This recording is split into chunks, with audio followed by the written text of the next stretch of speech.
Bismillahirrahmanirrahim. Assalamualaikum warahmatullahi wabarakatuh. Alhamdulillah wassalatu wassalamu ala Rasulillah wa ala alihi wa ashabihi wa man wala wala haula wala quwwata illa billah. Amma ba'du. Selamat pagi anak-anak kelas 6 semuanya. Selamat berjumpa kembali dengan Pak Herman, yakni dalam mata pelajaran pendidikan agama Islam dan budi pekerti. Ya. Bapak berharap semoga kalian dan kita semua selalu sehat walafiat, selalu dalam lindungan Allah Subhanahu wa Ta'ala, dan selalu mendapatkan hidayah sehingga kita termasuk orang-orang yang berbahagia, selamat dunia dan akhirat. Amin ya rabbal alamin. Baik anak-anak kelas 6 semuanya, sebelum kita mulai lebih jauh pembahasan kita kali ini, sama-sama kita mulai dengan baca basmalah ya. 1, 2, 3. Bismillahirrahmanirrahim. Baik anak-anak kelas 6 semuanya, kali ini kita sudah memasuki tema yang kedua. Tema yang kedua yaitu tentang, seperti perhatikan ya di sini, yaitu tema kedua tentang ketika bumi berhenti berputar atau hari akhir atau hari kiamat. Nah, kali ini pada pembelajaran kali ini kalian cukup menyimak video ini saja ya, bisa dibaca ulang nanti melalui link ya yang Bapak berikan nanti di Google Classroom. Ini sebatas Bapak sedikit sampaikan sebagai bentuk penjelasan dari Bapak ya. Nah, pertama tentang makna hari akhir. Apa itu hari akhir? Nah, kita lihat di sini. Hari akhir adalah peristiwa hancurnya alam semesta termasuk seluruh isinya ya. Segala apa yang ada dalam alam semesta ini ya, di bawah langit, di atas bumi, apa saja yang ada di dalamnya semuanya akan hancur lebur ya. Sebagaimana dunia ya hancur, maka isinya pun hancur. Kenapa hancur? Hancur karena ya ditandai oleh bunyi trompet sangkakala oleh malaikat Israfil, dan semua itu adalah atas izin Allah Subhanahu wa Ta'ala. Nah, kapan hari kiamat terjadi? Terjadinya hari kiamat pastinya adalah hanya Allah Subhanahu wa Ta'ala saja yang tahu ya. Walaupun Rasulullah Shallallahu Alaihi Wasallam pernah menjelaskan dalam beberapa hadis tentang terjadinya hari kiamat, akan tetapi hak prerogatif yang menentukan terjadinya hari kiamat itu kapan adalah hanya Allah Subhanahu wa Ta'ala saja ya. Nah, namun perlu kalian ketahui ya, bahwasanya pada hari akhir seluruh manusia meninggal dunia ya. Tidak ada satupun makhluk di dunia ini yang masih hidup, semuanya meninggal. Manusia akan dibangkitkan kembali untuk kemudian dikumpulkan di padang mahsyar. Di padang mahsyar kemudian seluruh manusia akan dimintai pertanggungjawabannya atas amal perbuatannya selama hidup di dunia ya. Nah, di padang mahsyar ya, manusia memikirkan dirinya masing-masing ya, tidak peduli dengan orang lain, termasuk keluarganya pun tidak dipedulikan, karena pada hari itu adalah hari yang menakutkan, sehingga tidak mempedulikan siapapun kecuali hanya peduli terhadap dirinya sendiri. Seperti itu ya anak-anak ya. Nah, peristiwa hari akhir telah disebutkan di dalam surah Al-Qari'ah. Dalam surat Al-Qari'ah, yaitu surat yang ke-101, jumlah ayatnya ada 11 ya. Sama-sama kita baca ya. Yuk kita awali dengan isti'azah atau ta'awuz, kemudian basmalah, kemudian surahnya ya, sama-sama. A'udzu billahi minasyaitonir rajim. Bismillahirrahmanirrahim. Al-Qari'ah mal Qari'ah wa ma adraka mal Qari'ah yauma yakunun الناس كالفراش المبثوث وتكون الجبال كالعهن المنفوش فأما من ثقلت موازينه فهو في عيشة راضية وأما من خفت موازينه فأمه هاوية وما أدراك ما هي نار حامية Sadaqallah al-azim. Nah, alhamdulillah sama-sama kita telah baca ya. Kita baca Al-Quran, insya Allah mendapatkan pahala dari Allah Subhanahu wa Ta'ala.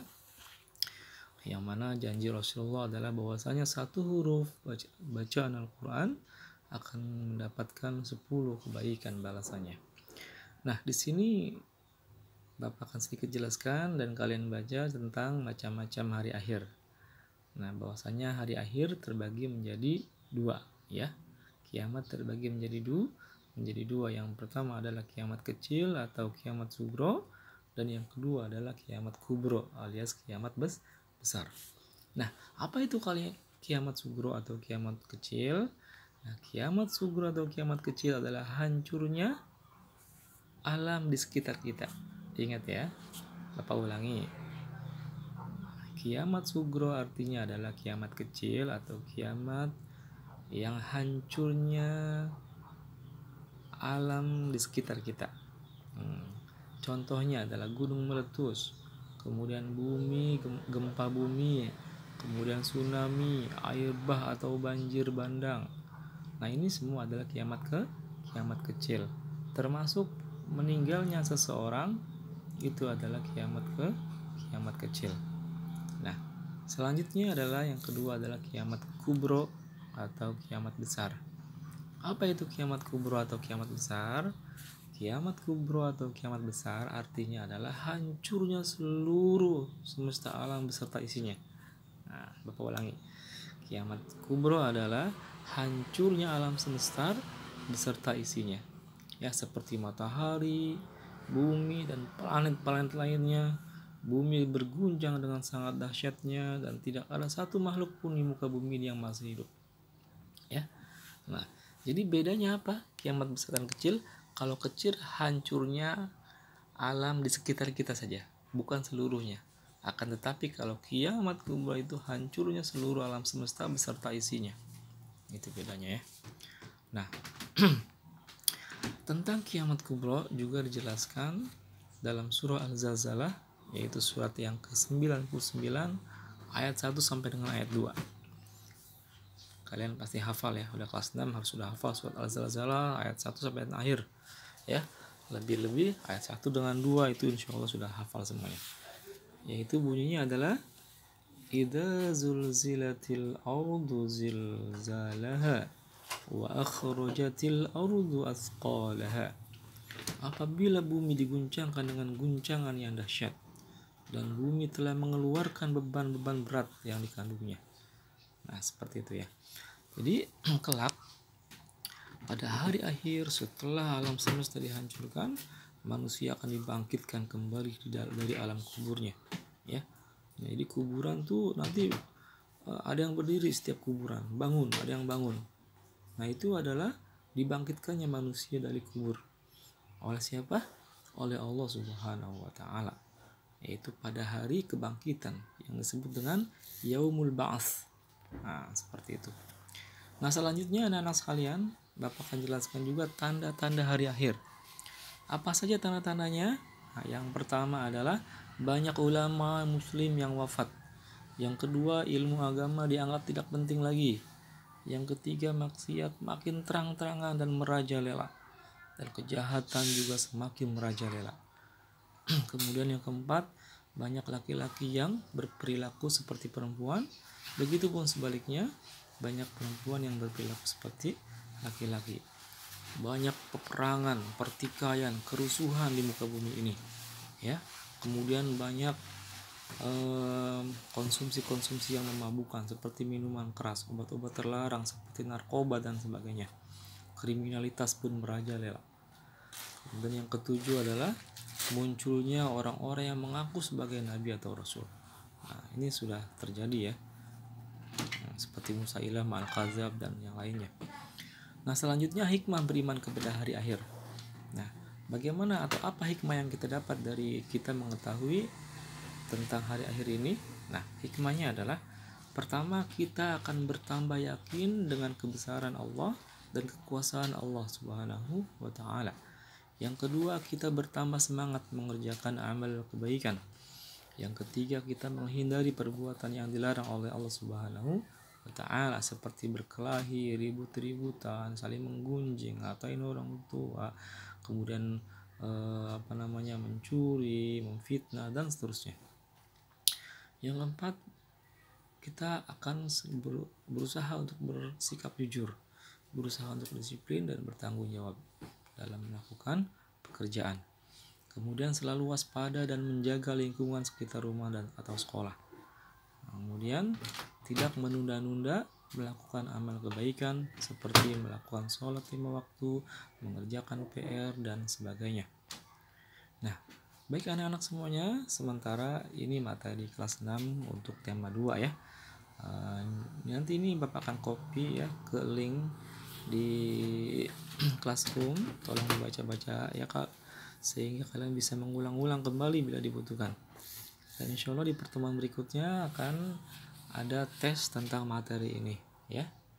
Nah, Bapak rasa cukup ya, Bapak cukupkan sampai di sini dulu, sampai kita berjumpa lagi dalam dunia maya ini ya, melalui internet begitu. Insyaallah kita akan pertemuan selanjutnya evaluasi dari materi ini. Cukup sekian dari Bapak, terima kasih.